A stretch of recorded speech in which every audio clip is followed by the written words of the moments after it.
Wright. We got a lot of splaining to do from Nick Wright, but we have a great show for you today on a Tuesday morning. Coming up, it was a night of top-seeded upsets in the NBA. How should Bucks fans be feeling this morning? Hey, how should Lakers fans be feeling? How should our guy Nick be feeling? We'll find out soon enough.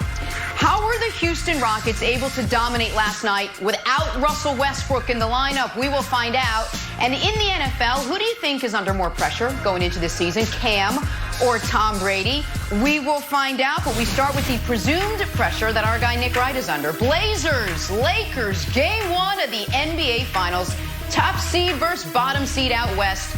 But nobody stuck to that script. Lakers struggled on offense as they have all bubble long, and the Blazers stuck to their favorite time of day, which Wilds will tell you is Dame time, they have all bubble long. Dame time. Damian Lillard dropping a game-high 34 points, going 6 of 13 from deep. And while LeBron would finish with his 24th postseason triple-double, it was not enough. Blazers take game one of this series. Nick, yesterday I asked you if you were worried about the Lakers heading into the series because of the way they played. This morning I'm going to ask you if you're nervous about the Lakers after game one of the playoffs. What do you think? Yeah, listen, you're asking me if I'm nervous now. I think that what it says on the screen is finally time for Nick to admit. And I'm going to be honest. I resent the implication of the question.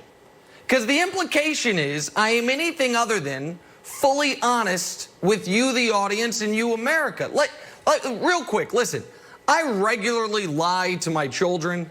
I occasionally lie to my bosses. At times, I even lie to my wife. I never lie to you, America. The most honest 2 or 3 hours of my day are right here.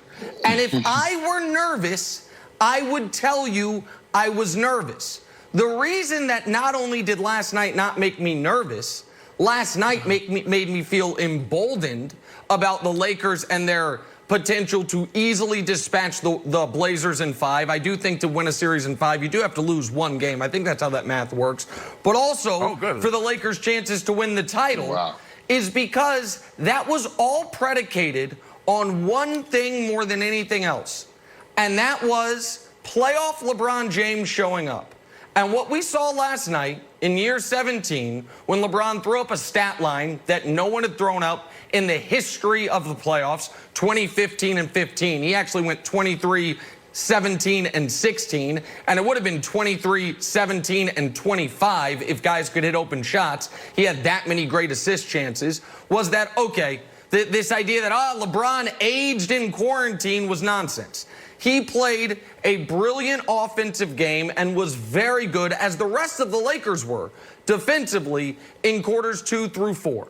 The Lakers, Antoine, lost last night for 2 reasons. One, they got punched in the mouth in the first quarter, which should not have really surprised anyone, given the fact that they were coasting through the seeding games and the Blazers were playing for their playoff lives. You would expect the Blazers to come out sharper, and they did. That was the Lakers' one bad defensive quarter of the game. And the primary reason they lost is they didn't have a bad three-point shooting night.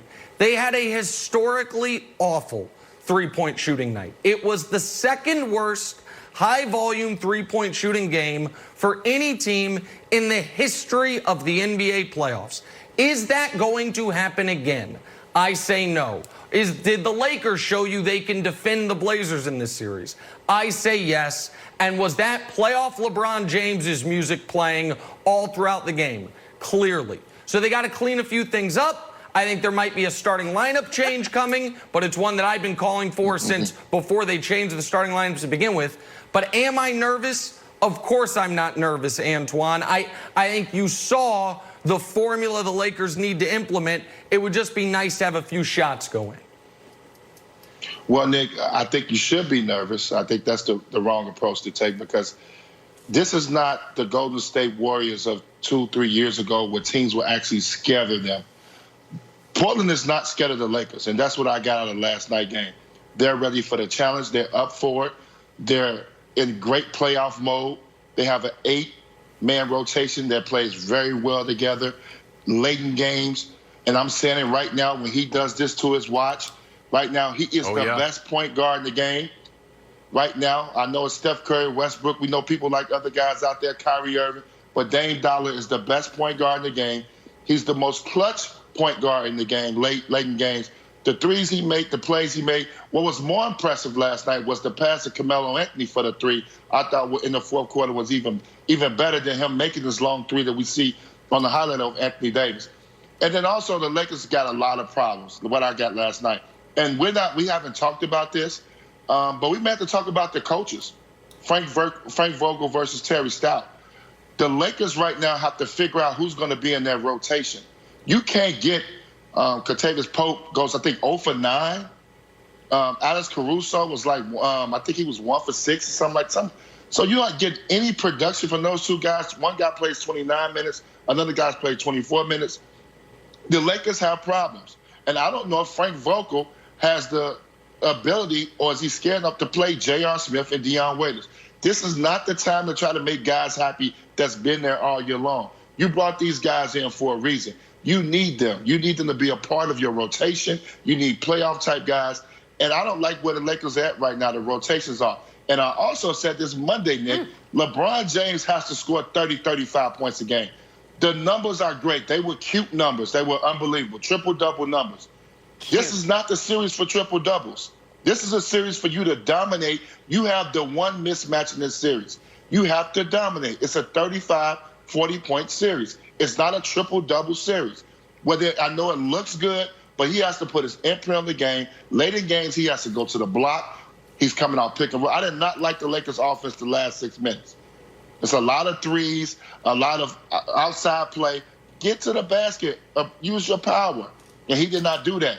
So I think the Lakers are in trouble, Nick. It's time to be a little nervous because Portland's not scared, and they're very confident. And that's what I took out of last night's game.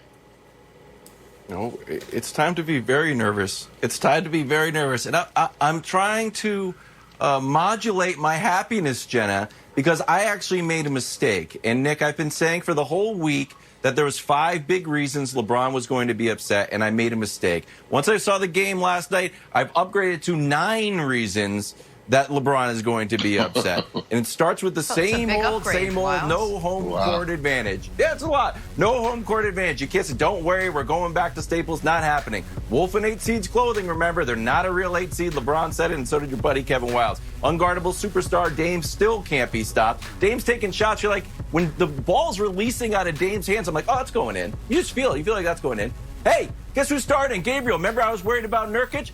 Melo goes over like, hey, try your best. He's like, I'm going to. He did a great job. Cold depleted lineup. Told you that was going to happen. Nick, I was like, hey, be worried. You're like, no, I'm not worried about it. And then today you're like, they were cold in the first quarter. I'm like, yeah, dude, that's what I told you to be worried about. Clutch Melo, and we got defensive Melo playing on his buddy. JR DMP, what Antoine was talking about. Nick, put your guy in. Put him in. Danny Green, how many shots are we going to have Danny Green miss? Dion played 1 minute, and JR played 0, and Whiteside had 5 big blocks.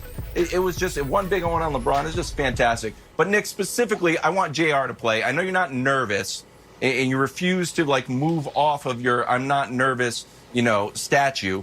But give JR some time. Can we agree on that? Is that our middle ground? Well, listen, Antoine's point about the rotation is well taken. I would take your crowing this morning a little better if you had any type of courage in any moment prior to today to actually pick the Blazers to win the series.